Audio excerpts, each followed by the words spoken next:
Estamos aqui. Bom dia, boa tarde, boa noite, né? Que agora tanto faz.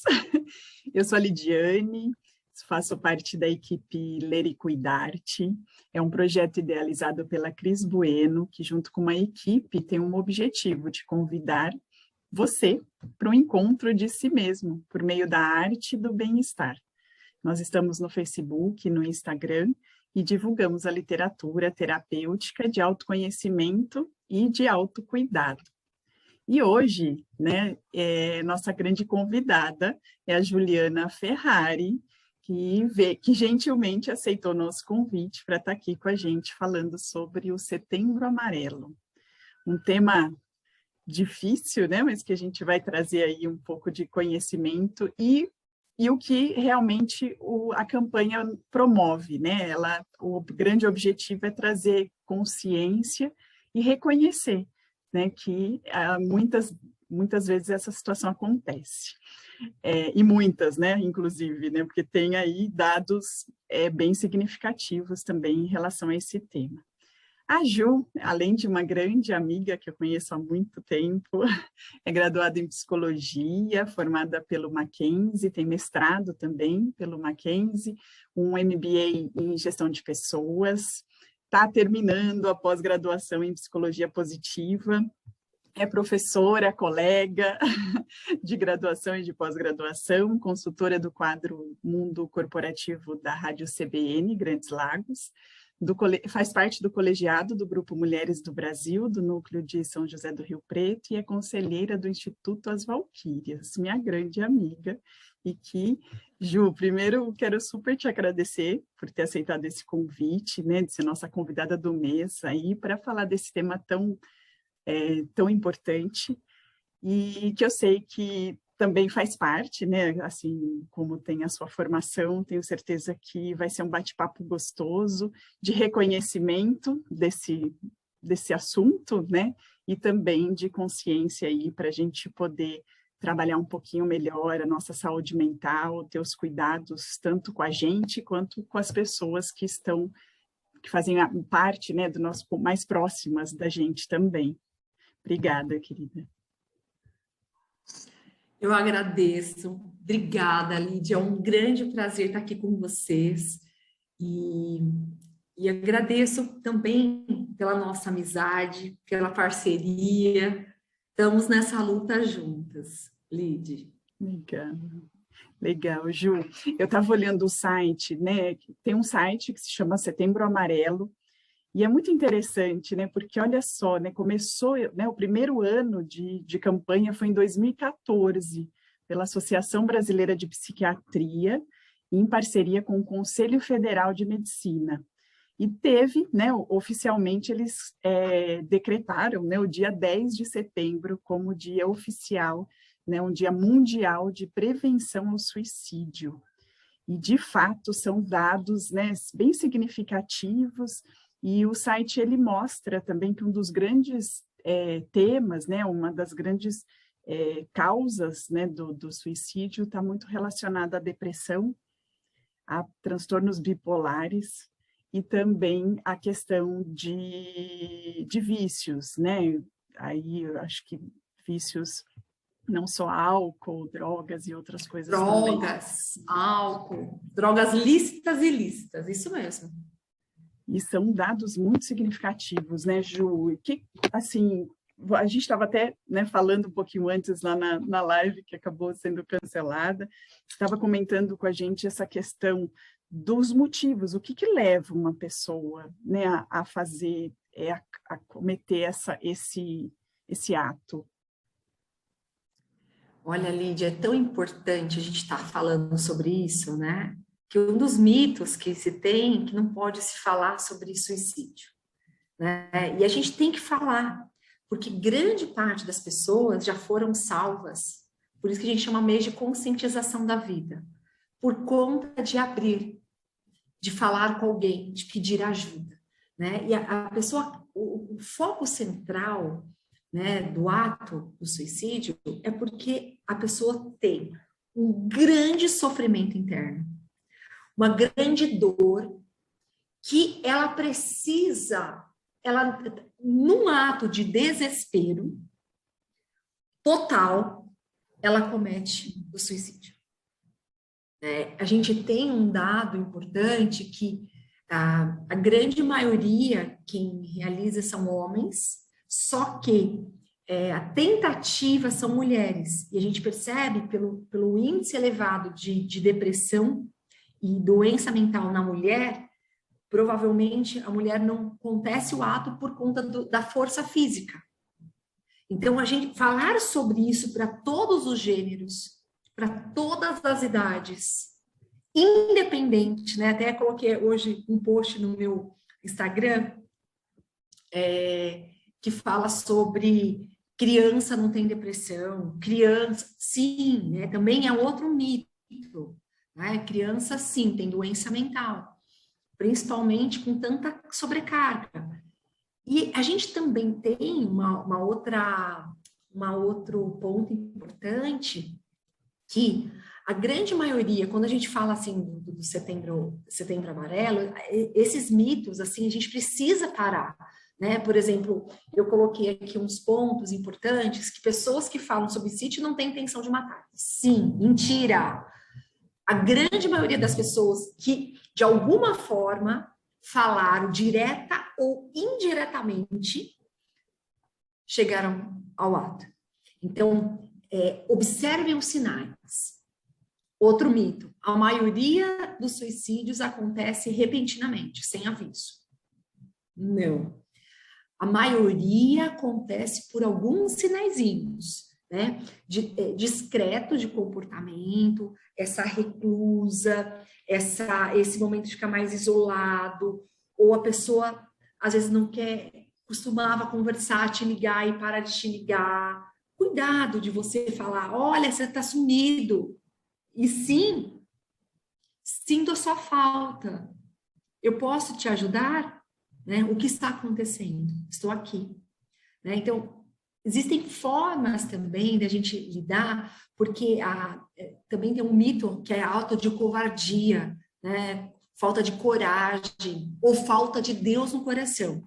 Eu já vi profissionais falando isso, pessoas que têm uma religiosidade e que colocam sobre esse fator na falta de fé, e na realidade não tem nada a ver. Se fosse assim, líderes religiosos não cometiam ato, né? Então, é um ato, sim, de desespero, que a pessoa não tem alternativas, né? Conversar não vai encorajar, conversar vai ajudar, acolher. A gente precisa pedir ajuda porque a grande maioria das pessoas consegue tratamento, né? Consegue com vários fatores. A gente vai falar isso, né? Como que a gente pode auxiliar, mas como você colocou, a grande maioria são doenças mentais, mas não é só doença mental, a gente tem como outros fatores, né, existentes. A grande maioria, sim, é um transtorno mental, uma doença mental também. E a gente precisa, né, de auxiliar as pessoas nesse caso. No Brasil, a gente tem um índice altíssimo, né, de tentativas, por exemplo, a gente tem um número que impressiona. A cada 40 segundos, uma pessoa comete suicídio. 40 segundos. E a cada 3 segundos, uma pessoa tenta tirar a própria vida, né? Porque muitas não chegam à via de fato. O Brasil é o 8º país. E se a gente pegar, por exemplo, os índices nessa pandemia, a gente percebe que de 2019 para 2020, houve um aumento de 33%, por exemplo, de doenças mentais no trabalho, que a gente tem cientificamente comprovado, né? E isso é um ponto gravíssimo. Tem uma pesquisa que foi feita na USP com 1.000 funcionários, que o Brasil está em primeiro lugar com a percepção de transtornos depressivos e também com transtornos de ansiedade.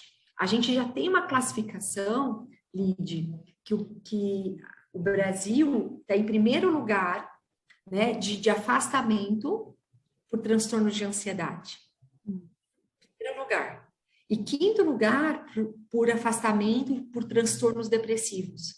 Então, é algo extremamente preocupante. A gente precisa falar sobre isso, né? E primeiro, né, pensando, como que eu observo? Primeiro começa com observar as nossas emoções. É o primeira questão. O que eu estou sentindo? Porque estar triste, ter raiva, ter medo, que são as emoções mais negativas, é natural da nossa vida. Se permitir sentir, natural, a todo momento, em todas as faixas etárias. A gente sente essas emoções. A diferença está, né, quando a gente fala da questão do equilíbrio.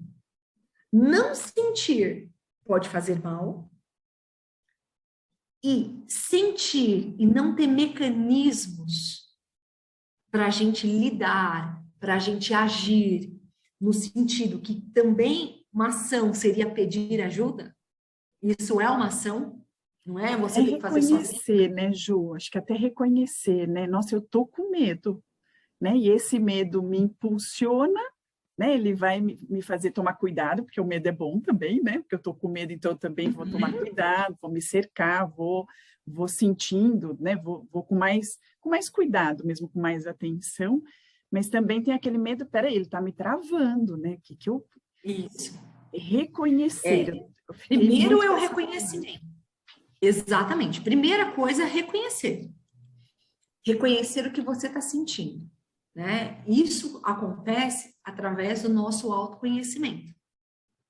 Através da psicoterapia, através de um livro que a gente possa escrever as nossas emoções, o que eu estou sentindo, como foi meu dia. Isso esse diário das emoções, ele é muito importante para a gente começar a nomear. Primeiro nomear, né? Até esses dias eu tive um atendimento numa empresa, né? Que a pessoa estava com um choro frequente, né? Com sensação de pânico, né? Provavelmente estava com um transtorno de ansiedade e que ela não conseguia nomear o que ela estava sentindo. Se ela tinha medo, se ela tinha raiva, se ela tinha tristeza, no que ela estava sofrimento, porque é tanto falta de autoconhecimento, de autoconsciência, que ela não conseguia nomear, não tinha consciência. Então, primeira coisa é uma consciência, que é um processo natural, a gente se perceber. Natural, desde que a gente tenha exercícios de, por exemplo, não exercícios, né? Mas ter uma rotina em que a gente começa a não entrar em piloto automático. Sim. O piloto automático faz com que a gente se desconecte. E nesse mundo de hiperconectividade externa, né, a gente vê essa aceleração, a gente vê essa hiperatividade, que eu estava até comentando antes, né, que as pessoas antes liam um livro, né, somente lendo o livro. E depois a gente vê as pessoas lendo o livro, vendo o celular, escutando música, ou seja, 1000 coisas ao mesmo tempo. Nosso cérebro não aguenta, ele sobrecarrega, né? Então, a gente está nessa hiperconectividade externa e a gente está numa dificuldade, uma hipo, né? Conectividade interna, ou seja, as pessoas estão, né? Tanto no ambiente externo, que esquece, né? Que esquece se olhar. Olha, a gente vê como que esses programas, né, de televisão que fica passando a vida dos outros, como eles têm audiências gigantescas, né? E eu assim, por quê? Porque é muito mais fácil olhar para o outro do que olhar para si. E tem uma E o questão processo, ele assim é também, contínuo. né, Ju, tanto de criação, né, do nosso desenvolvimento, de engole o choro, larga para lá, né, não, não faça mimimi, Que é né, fraco. aquela coisa, tanto para homens quanto para mulheres, né, assim, independente, é aquela coisa de não vou olhar para isso, vamos pensar em outra coisa. E aí você não foi, não teve esse start mesmo, né, para começar a saber o que você está sentindo. Então, por isso a consciência, né, de falar, peraí, eu vou aprender, né, não fez parte, não fiz isso antes, mas a partir de agora eu vou começar a ter vontade de nomear, né, a ter vontade de olhar para mim, a ter vontade de me descobrir. Aí tanto essas opções de caderno, não é, eu acho muito bacana, como a leitura em si, né? Ler qualquer coisa que A leitura, você tem tantos livros que te desperta.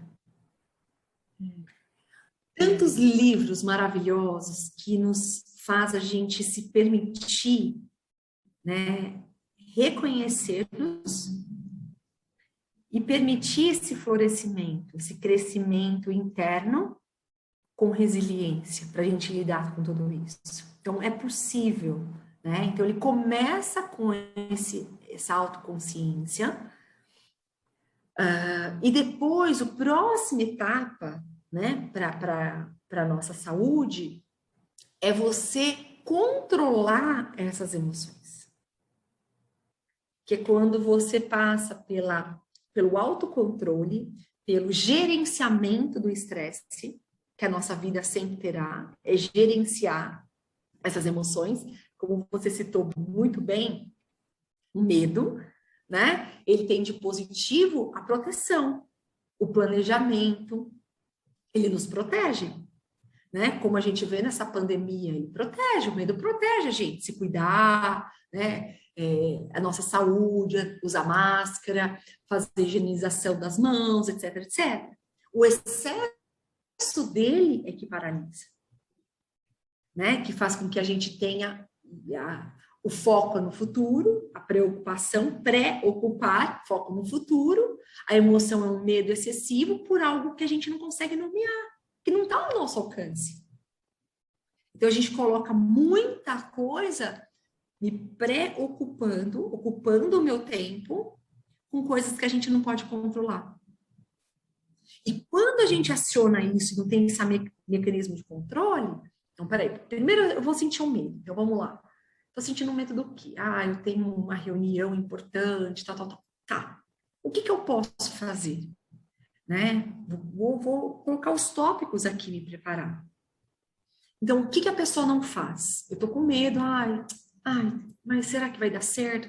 Tá, aquele pensamento, né, de extrema preocupação, com a sua baixa autoestima, não vai dar certo, então eu vou ter uma alta ansiedade e o fracasso vai acontecer. Quando eu tenho, né, me conheço, quando eu trabalho meu autorrespeito, se respeitar, falar não, saber seus limites, negociar prazos, né? Organizar, lidar com esse autorrespeito, saber que a gente não é um robô, uma máquina. A comparação, perfeição, né, Ju? Pensei na a gente não vai ter comparação também, né? Aquela comparação que você... Acho que quando você olha para você, você fala, nossa, mas eu não sabia nada disso, então eu estou muito bem. Eu não posso me comparar com quem faz isso há muitos anos, com quem tem, né, facilidade mesmo. Né? Eu acho que a comparação também prejudica bastante nessa questão de se acolher, né, e se respeitar. Sim, a gente vê as redes sociais. É claro que nas redes vai ter mil maravilhas, mas para aí! Ninguém vai mostrar a dificuldade, o fubá que é a vida, vai mostrar as coisas boas da vida, né? E aí você vai olhar para aquela pensando que a pessoa é só aquilo. Não, não é. Então, falta, né, essa questão de você, quando você tem o seu autoconhecimento, juntamente com o autorrespeito, você desenvolve a autoconfiança. Você sabe o que você é capaz. e sabe o que você não é capaz. Também é importante falar o que, não, isso aqui eu não sou, isso aqui não é para mim. É o limite. Quando eu trabalho a minha autoconfiança juntamente com o meu alto valor, tanto que eu me estimo, mesmo sabendo, eu reconheço as minhas limitações, mas eu sei das minhas forças. Trabalha as suas forças. Aí é quando a gente chega ao amor próprio. Ai, até me arrepia.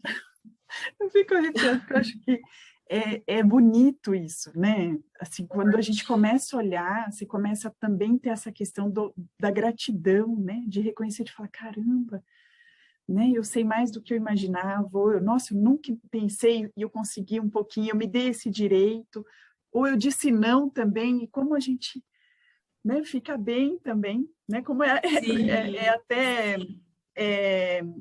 fica leve, né? Depois você fala, nossa, achei que ia ser um peso dizer não, mas foi ótimo ter dito não. Esses reconhecimentos. Sim, e aí chega esse reconhecimento das emoções. Peraí, eu preciso fazer alguma coisa, tá? Fora.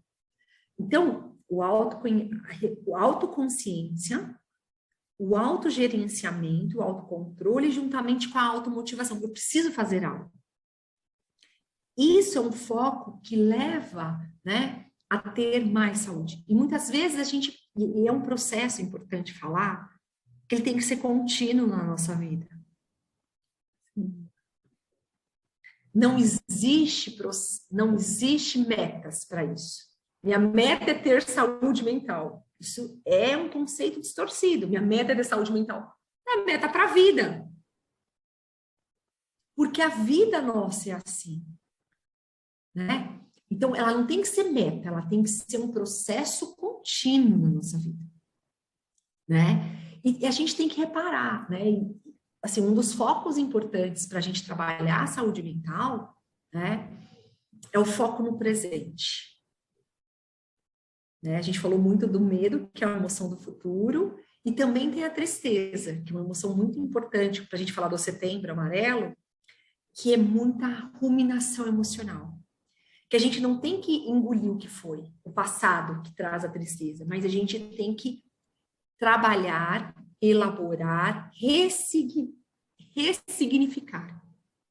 Tem uma fala, estava até comentando, né, no nosso bate-papo, do Viktor Frankl, né? É o autor daquele livro Em Busca de Sentido, maravilhoso, né? Eu dou aula dele, né, na psicologia, então eu sou suspeita para falar, eu sou fã, porque ele fala de uma maneira tão importante no momento que a gente está vivendo, que ele fala o seguinte: sofrimento nós passamos.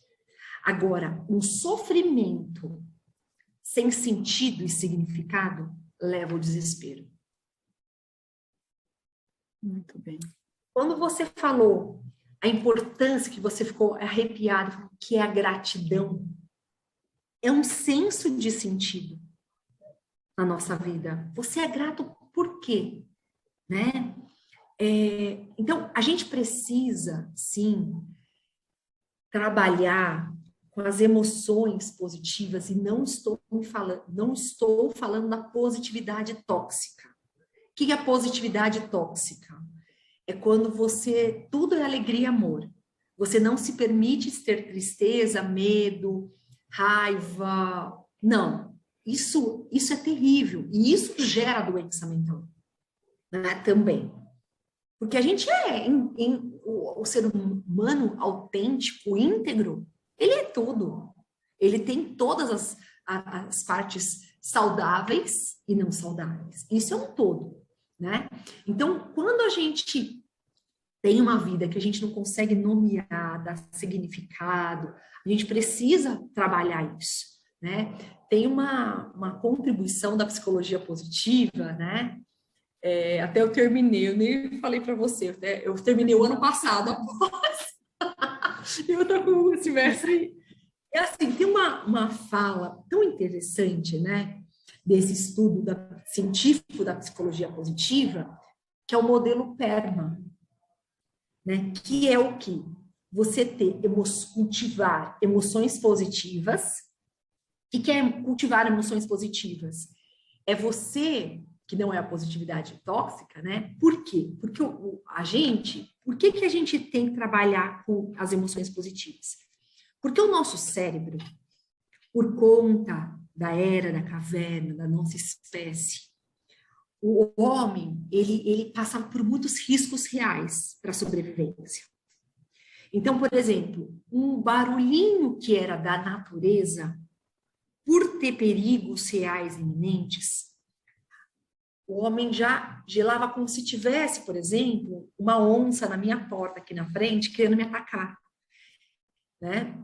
Essa parte do cérebro, essa parte aqui atrás, que é o nosso cérebro reptiliano, primitivo, de 500 milhões de anos atrás, que ele é acionado, que a gente aciona quando a gente tem medo. E a gente tem dois comportamentos, ou ataque ou fuga. Então, a gente precisa trazer, né, buscar ter esse estado, vivenciar e se permitir ter estados emocionais positivos, como o diário da gratidão, né? O que foi bom da minha semana, né? Algumas perguntas, existem muitas perguntas que a gente pode fazer, né? O que de aprendizado, por exemplo, quando você trabalha com transtorno estresse pós-traumático, um ponto importante, o que eu posso aprender e criar oportunidade de aprendizado com essa situação? Nossa, com essa situação que aconteceu, eu permiti que eu preciso me respeitar. Foi ótimo ter acontecido isso, algo ruim, mas isso me fez saber quem são as pessoas, quem eu posso confiar e quem não posso, que eu não posso confiar. Então, aprender, né? Criar oportunidades para aprender. Atos de gentileza e generosidade aumentam o controle do estresse e aumenta o nosso bem-estar, cientificamente comprovado. Então, por exemplo, ter atos, né, fazer 5 atos, por exemplo, na Sonja Lyubomirsky, no livro Mitos da Felicidade, ela fala, coloque 5 atos no seu dia consciente de desenvolvimento, no sentido assim, de desenvolvimento que eu vou ajudar alguém. Com isso, a gente consegue desenvolver muito mais essa parte da inteligência emocional, né? E, consequentemente, desenvolver atitudes mais positivas, né? Encontre mais coisas para o que fazer, que te dê prazer, que te dê alegria, que te inspira, seja um livro, uma música, né? Fazer uma atividade que você gosta, dançar. Você não tem muito tempo, você tem meia hora, coloca uma música e vai dançar, vai curtir, né? E saber o que eu posso controlar e o que eu não posso controlar. Quando a gente coloca a responsabilidade nos outros, você está colocando uma responsabilidade que você não tem como controlar. Aí você vai ficar ansioso, porque não depende de você, né? O segundo do modelo PERMA é o engajamento. O que é esse engajamento? É observar quais as atividades do seu dia, da sua vida, da sua vida profissional que você gosta de fazer. Pode ser profissional ou pessoal, que você fique inspirado, né? Opa, tem um barulho aqui fora. Motivar, né? Que te inspire, né? Então, você aprender a priorizar coisas que fazem sentido e saber falar não para as coisas que você não tem sentido. Fica claro, Lidy? Nossa, maravilhoso. Sabe que eu pensei muito, Ju, no filme Divertidamente, né? Que é, de fato, esse reconhecimento de todos os seus sentimentos, né? Inclusive os ruins, né? Que ele também faz. O Cortella, tem um documentário que eu também gosto muito, que se chama Eu Maior, que eles falam sobre felicidade. E tem um trecho do Cortella, né, que ele fala que a felicidade não é algo linear, né? Que é bem isso que você está falando. A gente tem cada dia um dia melhor, um dia maior. E aí sim, até reconhecer que você teve um dia triste te faz ser mais grato pelo dia feliz, né? Porque senão você não ia nem perceber se você estava feliz ou estava triste. E isso é uma coisa, Ju, até só para a gente fechar, que na live a Marlene chegou a comentar, né, esse estado agora por conta da pandemia, né, e que a gente fica assim, não sei se vou, quero fazer algumas coisas, mas está tudo fechado, tinha planos para fazer e cancelei, e não sei quando vai ser. Imagina, eu paguei o intercâmbio da minha filha 2 anos atrás, e eu nem sei se ela vai fazer o ano que vem ainda, né? Então fica aquele limbo, acho que essa é a palavra até, né? Se eu não estou nem feliz, eu não estou nem triste, eu estou estranho, assim.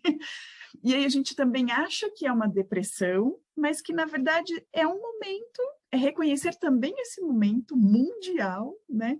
E que vai ter que esperar, vai ter que, né? Não é uma tristeza ou uma alegria, mas é reconhecer que é um momento difícil mesmo e respirar, né?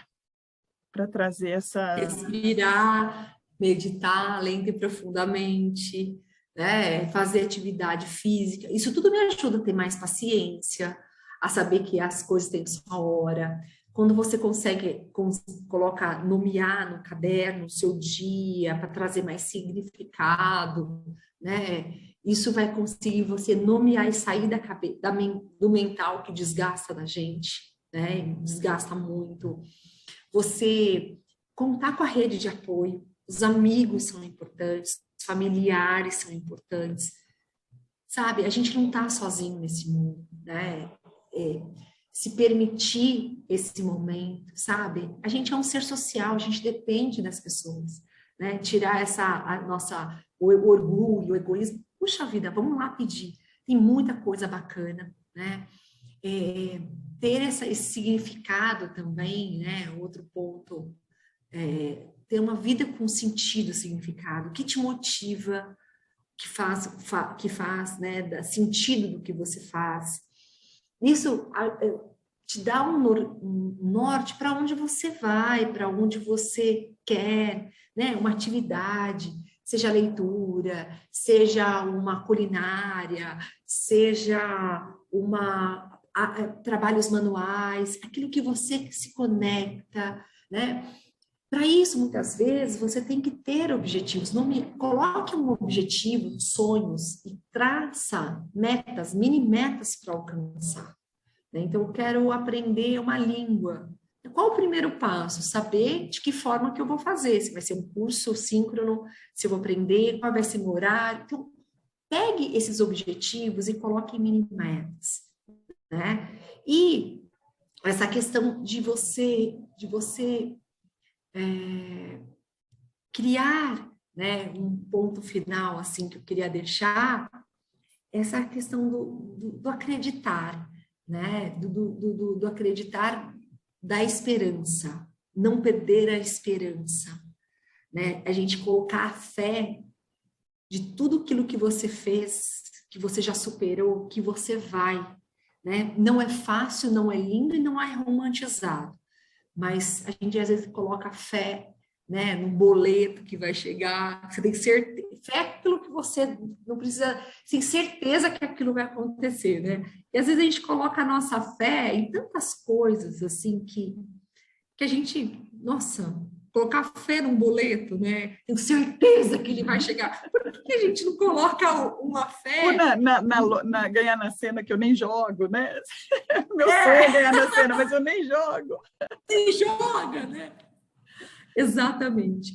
É fazer um passinho de cada vez, né? É ter menos rigidez, mais cuidado, mais pausas, descanso, né? Se permitir nessa onda louca da vida, ter uma vida com mais qualidade, não é quantidade, que a gente passa a maior parte do tempo útil no trabalho ou em outras atividades. Mas se eu não estou na vida útil trabalhando, eu preciso criar um propósito que faz sentido e começar com pequenos passos, um de cada vez. Eu queria deixar até o CVV para todas as pessoas que estão assistindo, né? O Centro de Valorização da Vida, 188, que é importantíssimo esse pedir ajuda, que tem profissionais treinados para te ouvir, para te acolher no meio do desespero, né? E tem várias parcerias, trabalhos voluntários que atuam na saúde mental. Muito importante. Ai, que legal, Ju. A gente vai pensando, né? E de fato vai dando ânimo até, né? ouvir, falar que é isso, que é reconhecer, que é trazer para a mesa essa conversa que muitas vezes a gente fica, né? Ai, é tão complicado que eu não quero nem falar sobre isso. E assim a gente faz com as nossas tristezas, né? Ai, estou tão triste que eu não quero pensar sobre isso, senão eu vou chorar. Às vezes a gente fala assim, né? Ai, não vou nem começar a ficar, senão eu vou chorar. Chora! Vamos chorar! Chora! Então, elabora, né? É significativo. É importante. Não tenha medo, não tenha medo. Cuide-se, né? Acolha a tristeza, a raiva, né? Uma doença, o luto, acolha. Dá mão para o medo, não é sufoca, engole, né? Como você começou, né? A nossa bate-papo, não é engolir o choro, mas dá a mãozinha para ele e vamos lá, né? Com carinho, com respeito e responsabilidade. Que legal, anima muito, muito. Ju, quero de novo te agradecer super, eu acho que isso tem tudo a ver com esse espaço também do Ler e Cuidar-te, né, com as leituras, com poemas, e é de pouco em pouco também, né, não é lendo um livro enorme, mas às vezes uma mensagem, uma frase, tudo isso vai ficando para a gente também, e a gente vai ressignificando até a nossa história, os nossos sentimentos a partir de uma leitura, né, de um textinho, por menor que ele seja, desde que eu esteja também aberto para escutar de fato, né? Ver com os olhos e escutar com os ouvidos, que muitas vezes passa batido e a gente acaba não fazendo isso, né? Quero te agradecer muito, quero agradecer também todo mundo que ficou lá insistindo, voltando para a live quando ela caía, né? E que me mandou muitas mensagens também de incentivo para a gente refazer, remarcar, e te agradecer por esse espaço hoje também, essa reconfiguração desse momento, para deixar mais eternizado ainda. Sim, eu agradeço, é muito importante a gente falar sobre isso e agradecer a oportunidade da gente estar juntas e se permitir estar aqui agora novamente. Legal, Ju, legal. Obrigada, um grande beijo. E Obrigada. mantemos os nossos contatos aí também na rede social. Sim. Beijo grande. Logo, logo vou fazer uma visita. Beijo. Bem sim, um beijo grande. Fica com Deus. Vá para São Paulo, né? É. Legal, um beijo grande.